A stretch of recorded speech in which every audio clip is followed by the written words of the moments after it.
Hello two family, કેમ છો બધાને? જય માતાજી, બાપા સીતારામ. અને સવારના 10:30 થઈ ગયા છે, ઘરનું કામ થઈ ગયું છે. તો એમ થયું હાલો થોડીક વાર ફ્રી થઈએ તો આપણે એક બ્લોગ બનાવી નાખીએ. અને અમારે ઘઉં ફૂલ પાકી ગયા છે, તો હાલો આપણે જઈએ. ઘઉં કેવા થઈ ગયા છે, હવે થોડાક દિવસમાં કટર આવવાનું છે. તો એમ થયું હજી ઊભા છે ત્યાં આપણે ઘઉંનો બ્લોક એક બનાવીને મૂકી દઈએ, કેમ કે પછી આવતા વર્ષે ઠેઠ ઘઉં વાવવાના હશે. તો જો આપણે જઈએ ઘઉંમાં. અને તડકો પણ બહુ છે અને ઘઉં પણ સરસના બધા પાકી ગયા છે. જો કેવા સરસના ખખડી ગયા ઘઉં, બધા ખખડી ગયા છે. અને 16 વીઘાના ઘઉં છે, તો ટુકડી ઘઉં છે. તો જુઓ બધા ઘઉં એકદમ પીળા પીળા આખી વાડીમાં થઈ ગયા છે.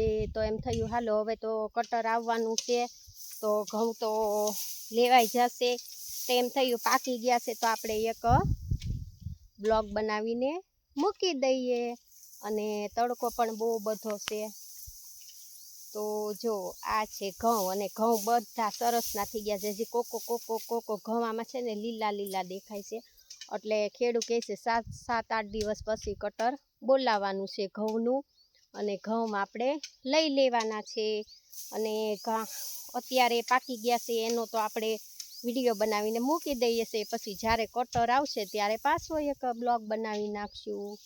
તો એમ થયું કે હાલો ઘઉં પાકી ગયા છે તો જઈએ વાડીમાં અને બ્લોગ બનાવી નાખીએ.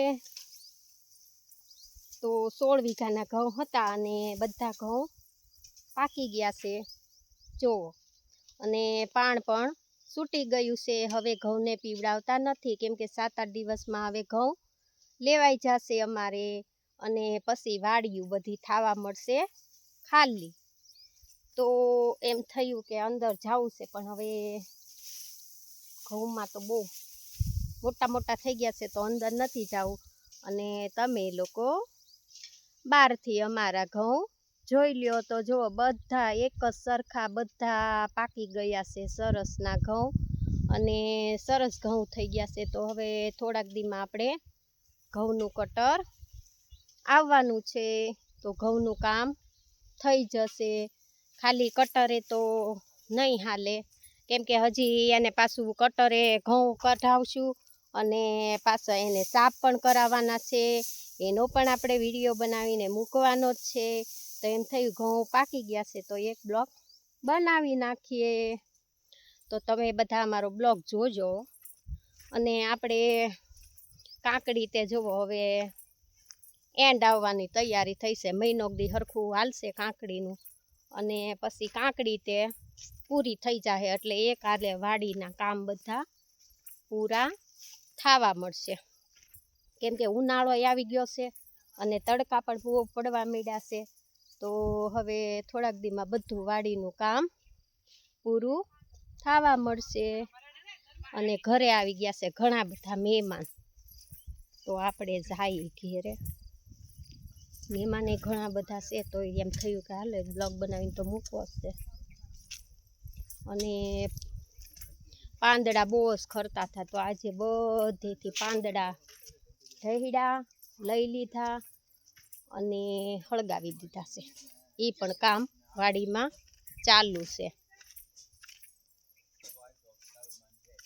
તો જો મહેમાન પણ આવી ગયેલા છે. અને અહીંયા આપણે પાંદડા બધા હળગાવી દીધા છે ઢગલો કરીને. અને મહેમાન કહે છે કે અમારો પણ એક બ્લોગ બનાવો, તો આપણે આવતા વિડીયોમાં મહેમાનનો પણ બ્લોગ બનાવીને મૂકી દઈએ હમણાં. તો ઘઉં પાકી ગયા છે, તો ઘઉંનો તો આપણે બ્લોગ બનાવી લીધો. અને વાડીમાં કામ પણ ઘણું બધું હાલે છે. તો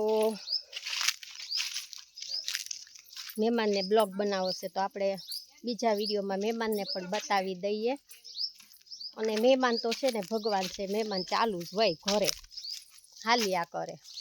તો જુઓ ઘઉં બધા સરસના પાકી ગયા છે. હવે થોડાક દિવસમાં કટર આવશે અને આપણે ઘઉં કાઢવાના છે. પછી કટર આવશે ને ત્યારે પાછો બીજો બ્લોગ બનાવીને મૂકશું.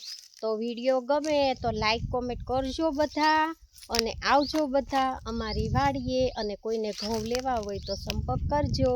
તો બધાને જાજા કરીને જય માતાજી, બાપા સીતારામ. વિડીયો ગમે તો લાઈક કોમેન્ટ કરજો. આવજો.